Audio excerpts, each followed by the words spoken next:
ये कहानी है एक ऐसे कैदी की जो अपना 999 आईक्यू का दिमाग लगाकर दुनिया की किसी भी जेल से भाग सकता है।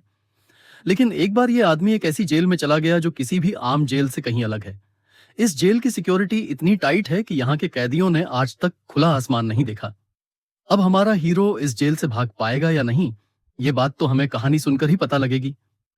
ये कहानी शुरू होती है कोलोराडो की एक जेल से और इस जेल में हम रे नाम के एक कैदी को देखते हैं। यहाँ एक साथी कैदी रे को खबर देता है कि जैक्स नाम का एक दूसरा कैदी उस पर अटैक करने वाला है। अगले दिन जब रे जेल की बैकयार्ड में था तो जैक्स ने उस पर हमला कर दिया। हालांकि इस लड़ाई में रे जैक्स पर भारी पड़ा और उसने उसे कुत्तों की तरह मारा, लेकिन इस मारपीट के चलते जेल के गार्ड्स ने रे को पकड़ लिया और उसे जेल के एक सीक्रेट चेम्बर में बंद कर दिया। ये जेल का वो पार्ट था जहाँ सबसे खतरनाक कैदियों को रखा जाता था और जेल के गार्ड्स 24 घंटे इन कैदियों की निगरानी करते थे।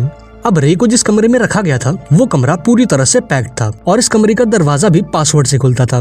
अंदर आकर रे इस जेल से भागने की तरकीब लगाने लगा। रे अगले कई दिनों तक इसी कमरे में बंद रहा और इस दौरान उसने गार्ड्स की डेली रूटीन को काफी बारीकी से ऑब्जर्व किया। उसने ये नोटिस किया कि गार्ड्स धुआं उड़ाने के लिए जेल की छत पर जाते हैं और उन्हें वापस आने में पूरे 7 मिनट लगते हैं। रे ने फैसला किया कि वो इन 7 मिनटों में ही इस जेल से फरार हो जाएगा। अब उसका अगला काम था इस कमरे के गेट पर लगे पासवर्ड को जानना। इसके लिए उसने खाने के साथ मिलने वाले दूध के पैकेट का इस्तेमाल किया। उसने पैकेट से प्लास्टिक की एक परत निकाली और उसे पासवर्ड वाले कीपैड पर चिपका दिया। जल्द ही उसे पासवर्ड के नंबर्स मिल गए और इन नंबर्स को सही ऑर्डर में अरेंज करना रे के लिए कोई बड़ी बात नहीं थी। एक दिन जब गार्ड्स धुआं उड़ाने के लिए छत पर गए तो रे अपने कमरे से बाहर आया और बाहर बैठी अपनी टीम तक अपना मैसेज पहुंचा दिया। रे ने अपनी टीम से कहा कि कल शाम 4 बजे वो जेल के पास आए और सभी गार्ड्स का ध्यान बटाएं। प्लान के मुताबिक रे की टीम जेल के पास पहुंची और जैसे ही घड़ी में 4 बजे उन्होंने एक जोरदार धमाका कर दिया। अब इस धमाके के चलते सभी का ध्यान बट गया और सभी इधर उधर भागने लगे। इस मौके का फायदा उठाकर रे अपने कमरे से बाहर आया और एसी वेंट्स के जरिए जेल की गराज तक पहुंच गया। इसके बाद जेल की फायर ब्रिगेड आग बुझाने के लिए बाहर आई और रे भी उनकी गाड़ी के नीचे लटककर जेल से बाहर आ गया। जेल के बाहर उसके साथी उसे लेने आए जिनका नाम था हर्ष और एबिगेल। हालांकि रे इस जेल से ज्यादा दूर नहीं भागा और पुलिस ने उसे दोबारा पकड़ लिया, लेकिन तभी वहाँ लेस्टर नाम का एक आदमी आ गया और पुलिस से कहा कि वो रे को छोड़ दें। इसके बाद रे और लेस्टर दोबारा से उसी जेल में जाते हैं और इस जेल के हेड से मिलते हैं और अब ये खुलासा होता है कि रे कोई अपराधी नहीं बल्कि एक बिजनेसमैन है। रे एक सिक्योरिटी कंपनी का मालिक है और उसका काम है जेल की सिक्योरिटी की जांच करना।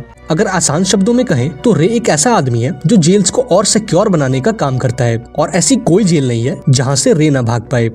अगले दिन जब रे अपने ऑफिस गया तो उसके बिजनेस पार्टनर लेस्टर ने उसे एक लेडी से मिलाया।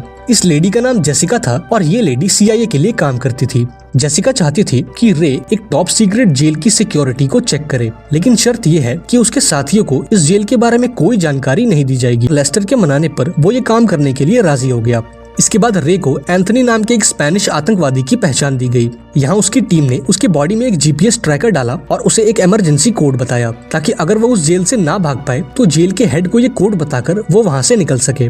अब रे का काम शुरू हो गया और जल्द ही कुछ लोगों ने उसे किडनैप कर लिया। उन्होंने उसे बेहोश कर दिया और उसकी बॉडी से वो ट्रैकर भी निकाल लिया ताकि उसकी टीम को जेल की लोकेशन का पता ना लग पाए।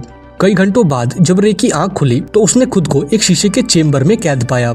उसके आसपास और भी कई कैदी थे जो इसी चेम्बर में कैद थे। थोड़ी देर बाद रे की मुलाकात इस जेल के हेड से हुई और उसने अपना नाम हॉब्स बताया। अब ये नाम सुनकर रे को थोड़ी हैरानी हुई क्योंकि उसे बताया गया था कि इस जेल के हेड का नाम मार्श होगा।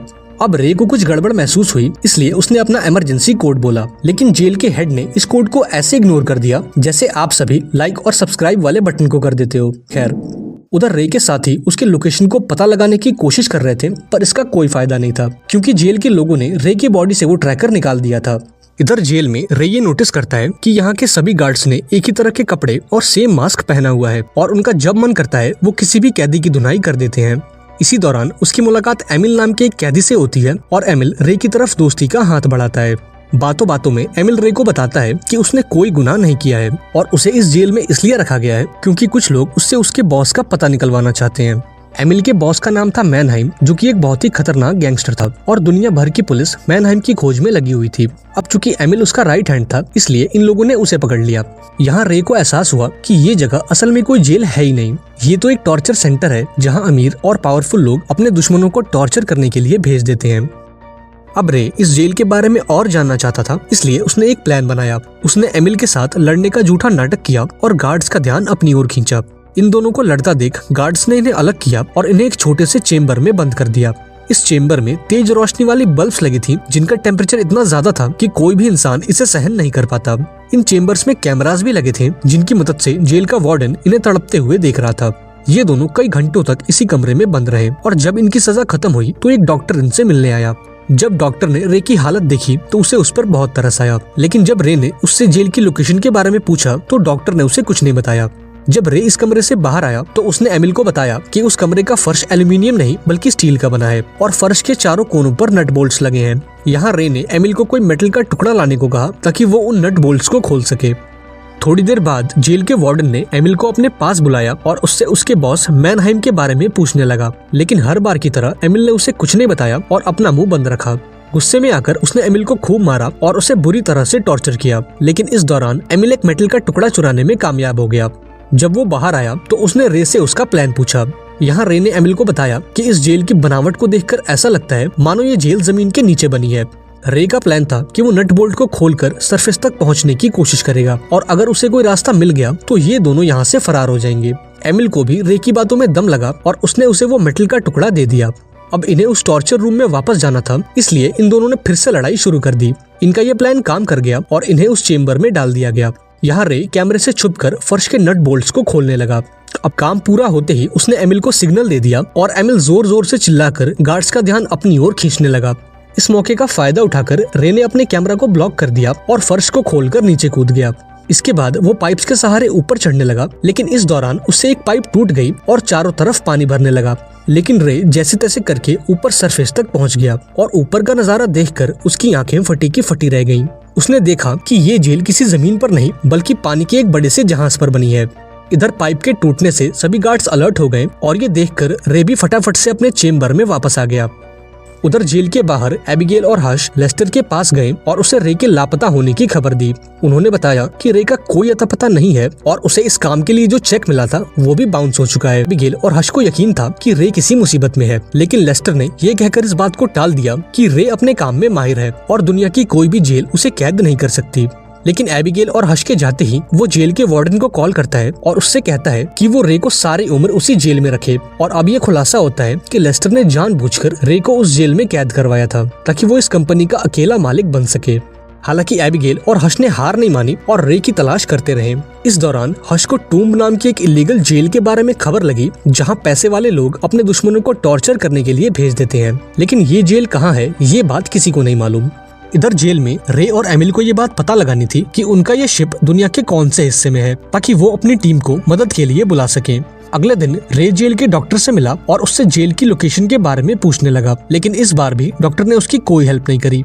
जाते जाते रे ने एक कार्डबोर्ड का टुकड़ा चुरा लिया ताकि वो उससे एक सेक्सटेंट नाम का डिवाइस बना सके। सेक्सटेंट एक ऐसा डिवाइस है जिसका इस्तेमाल करके शिप पर मौजूद लोग अपनी लोकेशन का पता लगाते हैं। इस डिवाइस को यूज करने के लिए उन्हें शिप के सरफेस तक पहुंचना होगा और इस काम के लिए इन्होंने जावेद नाम के एक मुस्लिम कैदी से मदद मांगी। थोड़ी देर बाद जावेद जेल के वार्डन से मिला और उसका जासूस बनने का झूठा ऑफर दिया और इसके बदले में उसने खुले आसमान के नीचे नमाज पढ़ने की इजाजत मांगी। अब वार्डन जावेद के असली इरादों से अनजान था, इसलिए उसने इस ऑफर को एक्सेप्ट कर लिया। उस रात जावेद शिप के ऊपर गया और उस डिवाइस की मदद से शिप की लोकेशन को पता किया। अब थोड़ी कैलकुलेशन के बाद इन्हें ये बात पता लगी कि ये शिप मोरक्को के पास अटलांटिक ओशन में है।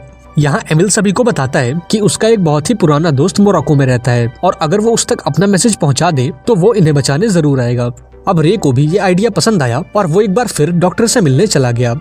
इस बार डॉक्टर भी इनकी मदद के लिए तैयार हो गया और एमिल के दोस्त को ईमेल करके जेल की लोकेशन और भागने का टाइम बता दिया। आखिरकार वो दिन आ ही गया जब ये सभी इस जेल से आजाद होने वाले थे। इधर जावेद वार्डन के पास पहुंचा और उसे झूठी खबर दी कि आज जेल की कैंटीन में बहुत बड़ी लड़ाई होने वाली है। ये सुनते ही वार्डन ने सभी गार्ड्स को जेल की कैंटीन में भेज दिया और जो सीढ़ियां शिप के ऊपर तक जाती थी वहां केवल 2 गार्ड्स रह गए।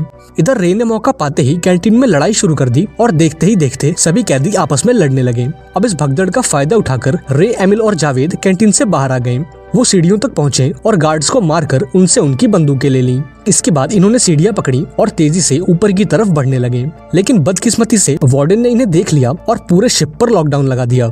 इस लॉकडाउन के चलते शिप के सभी दरवाजे लॉक हो गए और ये तीनों सरफेस तक नहीं पहुंच पाए। अब इनके पास कोई और चारा नहीं था, इसलिए इन्हें दोबारा से नीचे आना पड़ा। इस दौरान एमिल के लोग भी शिप तक पहुंच गए, लेकिन इन तीनों का कोई अता पता नहीं था। तभी शिप के गार्ड्स ने इन्हें भागते हुए देख लिया और शिप के अंदर जोरदार फायरिंग शुरू हो गई।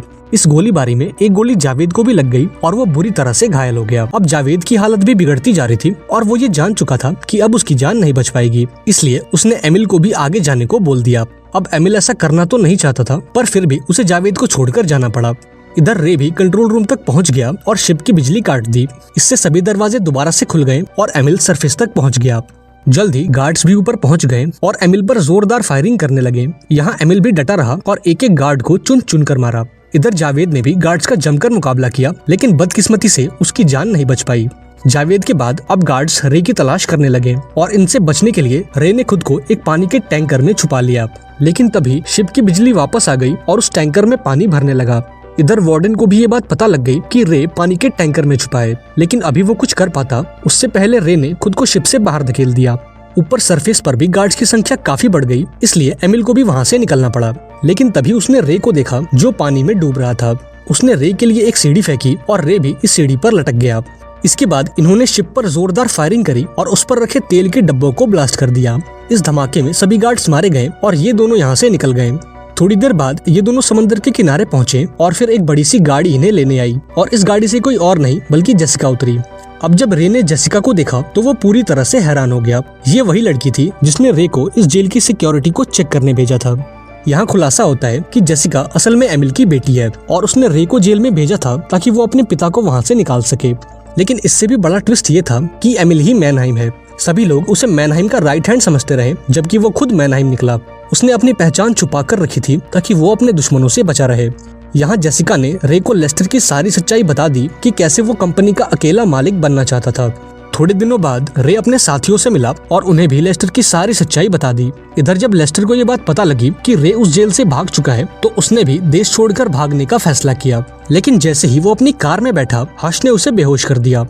जब लेस्टर की आंख खुली तो वो अभी भी अपनी गाड़ी में था, लेकिन उसकी गाड़ी एक बड़े से कंटेनर के अंदर थी और ये कंटेनर हजारों कंटेनर्स के बीच एक बड़े से जहाज पर था। और ये जहाज कहाँ जा रहा है ये बात किसी को नहीं मालूम। और इसी सस्पेंस के साथ ये शानदार मूवी यहाँ पर एंड हो जाती है। आई होप आपको ये कहानी पसंद आई होगी। वीडियो अच्छी लगी हो तो इसे एक लाइक जरूर कर देना और चैनल को भी सब्सक्राइब कर लेना। मिलते हैं अगली वीडियो में, पर तब तक के लिए be safe and keep chilling.